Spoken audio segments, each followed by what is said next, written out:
Antioquia, levantando-se um deles por nome Ágapo, dava a entender pelo Espírito que havia uma grande fome em todo o mundo, e isso aconteceu no tempo de Cláudio, o César. Os discípulos determinaram mandar, cada um conforme o que pudesse, socorro aos irmãos que haviam na Judéia.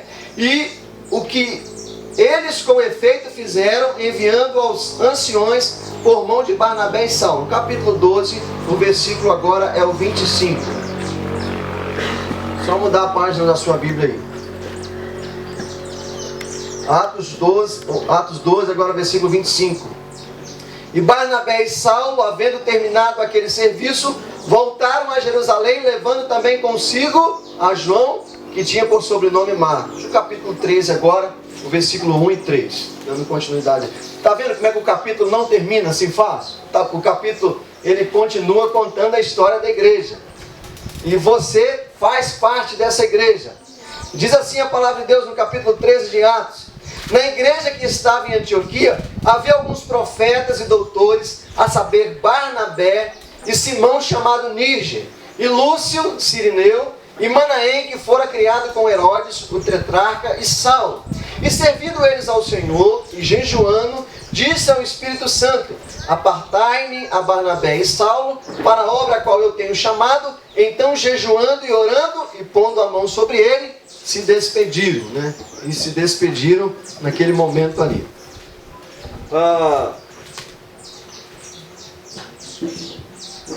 Acho que os meus papéis até sumiu aqui, porque sou muito ruim de...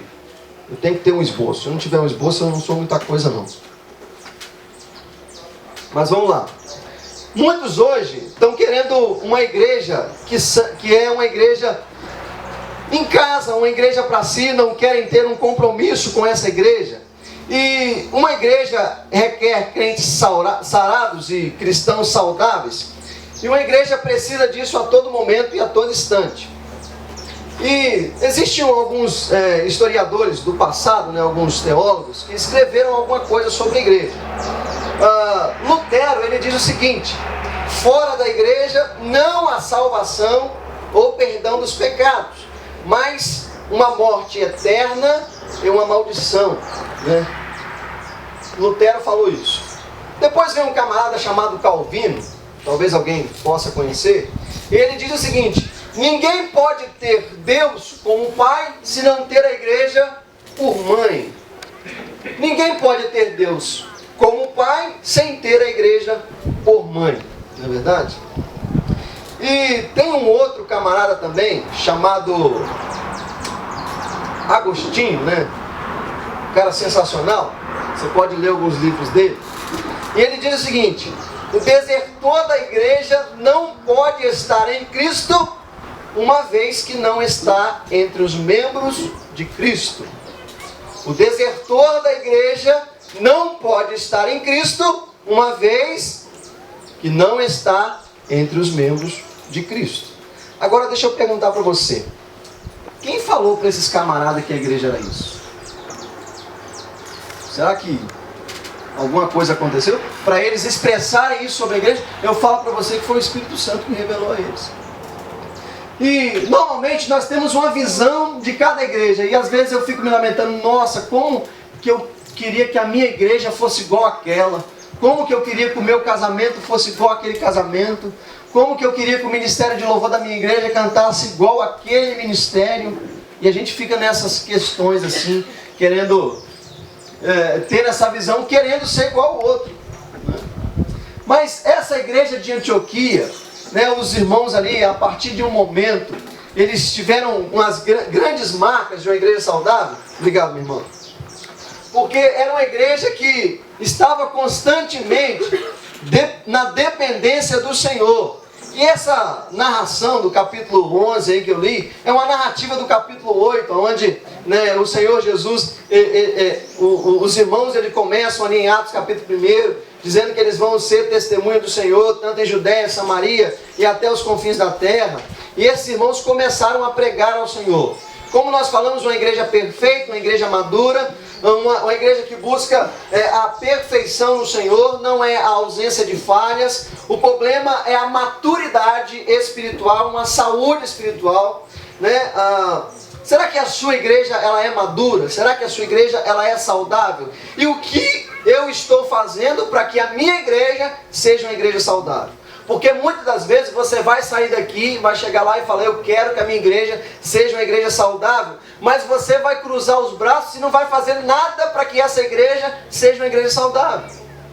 Vai ter irmãos que vai se matar na igreja lá todo final de semana para fazer uma programação e você vai cruzar os braços e não vai fazer nada. Então Deus, Ele quer algo para nós específicos. E a base que Deus quer nos dar nesse tempo de hoje, também é uma base que Ele deu lá no primeiro mundo, lá nos primeiros séculos. Ele falando que os irmãos saíram e pregaram entre os gentios. Aquela igreja, ela impactou a história. E nós podemos ser assim também. Nós podemos ter resultados satisfatórios dessa igreja. E como que isso pode ser feito? Com algumas características. E algumas características da primeira igreja, era uma igreja que não tinha preconceito. Se você pegar o capítulo 3 aí até 1, você vai ver aí que tinha um camarada lá de... Ele tinha gregos, né? Tinha Barnabé de Chipre, Simão, tinha um ninja lá que talvez era negro, tinha um Lúcio de Cirene, tinha um camarada Manaém que era criado com Herodes, talvez era um irmão de criação, provavelmente esse cara tinha dinheiro. Era uma igreja que não tinha preconceitos. Era uma igreja que estava pronta a atender as pessoas. Só que no primeiro versículo que eu li, fala que eles não anunciaram a ninguém, senão aos judeus. Aí agora deixa eu te perguntar, pregar para crente é fácil, né? Às vezes a gente vai lá no domingo à noite, dá uma mensagem evangelística. Não, pregar para crente é fácil demais. Mas prega para um funkeiro para você ver. Prega para um roqueiro. Prega para um noiado lá. Hã? Prega para um emo. Acho que hoje tá caindo essa coisa aí, né? Prega para aqueles meninos lá com argola no nariz, essas coisas assim. Prega para eles. E você vai ver como é difícil. Então essa igreja de Antioquia era uma igreja que não tinha preconceito. Será que a minha igreja tem preconceito? Às vezes eu estou excluindo o irmão só por causa que a roupa que ele usa. Eu morei numa cidade há um tempo e eu percebi que os meninos lá aceitavam o outro na rodinha, dependendo do valor do tênis que ele estava no pé. Se fosse de 600 reais, 900 reais, o amigo era aceito. Mas se não... Então muitas das vezes é isso que acontece. Era um preconceito. E esses irmãos desse tempo não tinham esse preconceito. Eles romperam barreiras. E quantas barreiras nós precisamos romper na nossa vida para aceitar o outro como ele é? O Ministério de Louvor lá de Cachoeira, às vezes a gente ri e gosta muito. Porque tem um camarada que gosta só do sertanejo, né? Romildo o nome dele. Mas a gente já não gosta. A gente tem que aceitar umas 2, 3 músicas dele, né? Aí outro já não gosta do louvor mais agitado. Aí a gente tem que ir aceitando. E eu acho que acontece em todo lugar, né? Mas isso que é não ter preconceito. Você só quer fazer aquilo que você entende que é certo. Não é certo isso. Nós precisamos vencer as barreiras. Pedro, meus irmãos, ele precisou de olhar para dentro de si mesmo e romper as barreiras dele. Eu preciso da segmentação, é necessário desenvolver uma estratégia específica para atender a um determinado grupo de pessoas. Será que uma prostituta ela seria bem aceita na sua igreja? Uma ex-prostituta, desculpe a pronúncia. Será que um ex-homossexual seria bem aceito na sua igreja? Então é algo que nós precisamos, a igreja, Casa de Oração do Brasil, ela precisa despertar para isso, com respeito à tatuagem, divórcio e homossexualismo. A gente não tem ninguém para ensinar a gente a respeitar isso, a atender essas pessoas. Infelizmente a gente não tem. Eu não sei lidar com essa situação, mas na medida do possível, com o Senhor do nosso lado, nós vamos entender que esse preconceito vai embora. Esse preconceito acaba. Então eu quero desenvolver estratégias específicas. E será que nós estamos dispostos a quebrar barreiras? A ceder um pouquinho, né? Você gostaria de assistir um casamento onde a noiva promete fundos, né, para o seu noivo, e na hora dele prometer, ele só ia falar o seguinte: olha, às vezes você pode contar comigo. Você acha que esse casamento teria um final feliz? Então a igreja é isso, a igreja precisa cobrar dos seus membros. Então quanto mais o pastor cobra de vocês, é sinal que vocês vão ir mais além ainda. Os pais cobram muito dos filhos para que eles se desenvolvam cada vez mais. E a igreja também é assim. Irmãos, não é fácil pregar para um morador de rua. Não é fácil abrir, né, a mão dos nossos princípios. Daquilo que eu acredito, daquilo que eu quero, daquilo que eu sei que é certo. E a gente acha que a gente é o dono da verdade. A gente tem uma forma na nossa cabeça do que é ser crente. Ser crente tem que andar de social, de terno e gravata. Vocês conhecem algumas histórias de alguma igreja? Eu gosto de ler. Vocês conhecem a história da igreja Bola de Neve? Alguém já ouviu falar nessa igreja? O camarada se converteu surfista, tirava a maior onda, de repente começa a fazer uma célula na beira da praia. Aí ele percebeu que tinha um pé de coco cortado ali. O que ele fez? Pegou a prancha dele, colocou em cima do pé de coco, meu irmão, e começou a pregar. E a igreja Bola de Neve hoje é o quê? Uma mega igreja no Brasil todo, né? Ou no mundo também tem.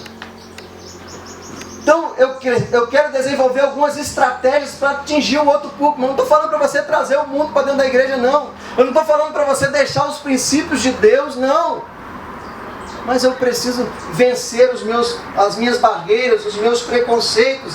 E a igreja de Jerusalém era uma igreja que reviu os conceitos. Eles começaram a anunciar só para os judeus. Aí depois falaram, não, vamos anunciar para os gregos também. Irmãos, muitas das vezes é mais fácil entrar no céu do que na igreja. É mais fácil entrar no céu na igreja. Será que se fosse nos nossos dias Judas, ao trair Jesus, eu acho que eu seria o primeiro a pegar um pedaço de corda? Vai, meu filho, se enfoca. Pedro negou o Senhor Jesus. Você imagina se Davi estivesse na nossa igreja? Nossa! Ele seria excomungado na hora, né? Ia sair da igreja a pontapés.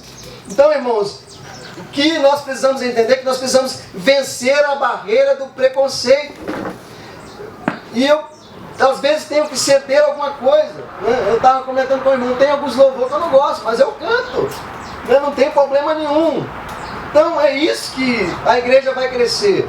E muitas das vezes, irmãos, a igreja é isso. O Senhor Jesus veio para o seu povo judeu, mas o judeu não quis, né? Ele falou, não, agora eu vou formar outra igreja. Formou um outro povo que juntou o gentil e o judeu. E igreja é assim, né? Igreja, aos olhos do mundo, é o pior lugar do mundo. Sabe por quê? É um bando de pecador debaixo do mesmo teto. E quando um bando de pecadores debaixo do mesmo teto se ajuntam, vai dar o quê? Vai dar coisa boa, não. Então na igreja a falta de perdão, a falta de comunhão, né? Às vezes é uma falta de amor, né? Se vocês lerem a carta de 1 Coríntios, vocês vão ver que igreja muito complicada foi aquela, mas ela fez a vontade do Senhor, e Paulo ali tentando acertar. A igreja provavelmente se acertou. Você pode ler, né? Quando chegar em casa, 1 e 2 Coríntios. Então nós precisamos vencer os preconceitos. Eu não sei se você tem preconceito de alguém, de um outro irmão, se você não aceita ele, mas é melhor você tirar isso da sua cabeça, você limpar isso do seu coração, né?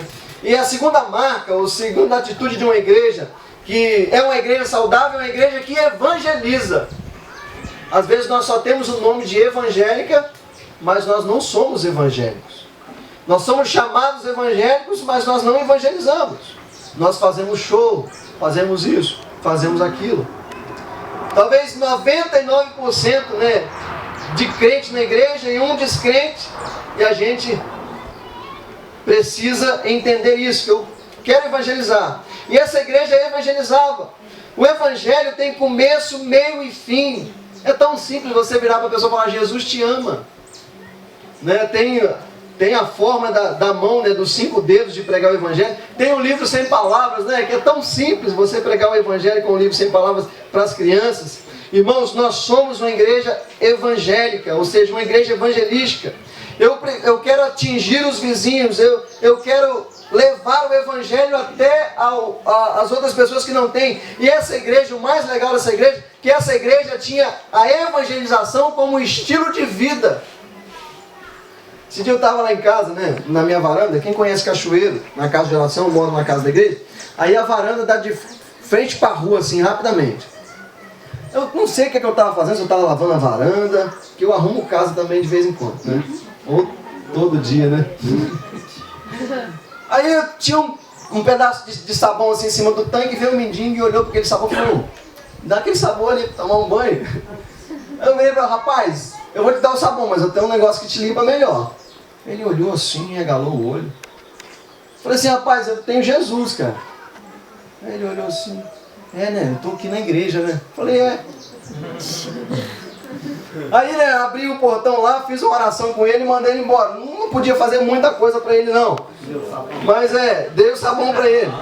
Fazer o quê, né? Tive que dar o sabão para ele. Então... Ele ficou preocupado que poderia pensar que ele podia ser cloro. É, né? Mas aí, rapaz, eu orei por ele, ele foi embora. Então, algumas coisas assim, que é bem legal você entender. O irmão está falando de construção, estou construindo uma casa.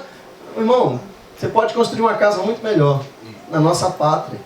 O camarada está na rodoviária aí, com esse ônibus aqui que vai para onde? Aí você fala: eu tenho um ônibus melhor que vai para o céu. Então é uma oportunidade que a gente não pode perder. Então se você tem o hábito de fazer isso, você vai pregar assim numa facilidade. Automático, você vai pegar uma oportunidade. Então, às vezes, sabe o que acontece? Eu preciso orar para que Deus me dê oportunidade para me evangelizar. Será que eu estou orando para que Deus me dê oportunidade, para que eu possa abrir a minha boca? Talvez eu não sei falar. Aí, né, na igreja tinha um gago. E o pastor, né, falou assim, foi lá na frente: irmãos, nós vamos vender Bíblias agora para a construção do templo.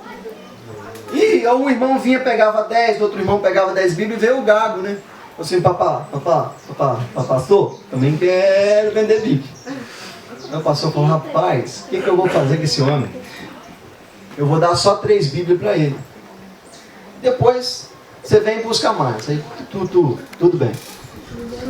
Passou uma semana, veio o gago de novo. Falou: pastor, quero mais Bíblia. Aí o pastor ele fala assim: rapaz, quantas Bíblias você quer agora? Eu quero 10 Bíblias. Tudo bem. Deu as 10 Bíblias a ele. Passou uma semana e ele volta: pastor, eu quero mais Bíblia. Aí o pastor falou: rapaz, mas o que esse homem está fazendo? Está vendendo tanta Bíblia assim? Aí o pastor, curioso, falou assim: rapaz, o que você está fazendo para vender Bíblia? É simples, né? Eu pego a Bíblia e falo o seguinte: isso aqui é uma Bíblia. Você quer comprar? O que eu leio para você? Você está entendendo a estratégia do cara? Aí, você vai querer que um gago leia a Bíblia pra você? Nunca! Então vamos comprar a Bíblia. É simples, entendeu? Você quer comprar ou você quer que eu leia para você? Então, irmãos, a igreja do século passado era a igreja que tinha no evangelismo como estilo de vida. Que maravilha, nós entendemos isso, né? É uma igreja que estava preparada a todo momento para servir ao Senhor. Essa igreja, ela começou, né, a olhar em torno de si, né? É uma igreja que provavelmente tinha problemas, como a minha tem, a sua tem, né? A de Alegre enfrenta dificuldades também, mas é uma igreja que evangeliza, uma igreja que rompe os preconceitos. E a saúde de uma igreja, meus irmãos, é uma igreja que anda de mãos dadas com o Senhor. Você quer que a sua igreja seja saudável? A sua igreja precisa andar de mãos dadas com o Senhor. Se você abrir a Bíblia lá em Apocalipse, no capítulo 3, você vai encontrar uma igreja lá chamada Laodiceia. Você vai ver que essa igreja, o Senhor Jesus estava onde? Do lado de fora dessa igreja. E essa igreja não estava andando de mãos dadas com Deus. No capítulo 3, versículo 20,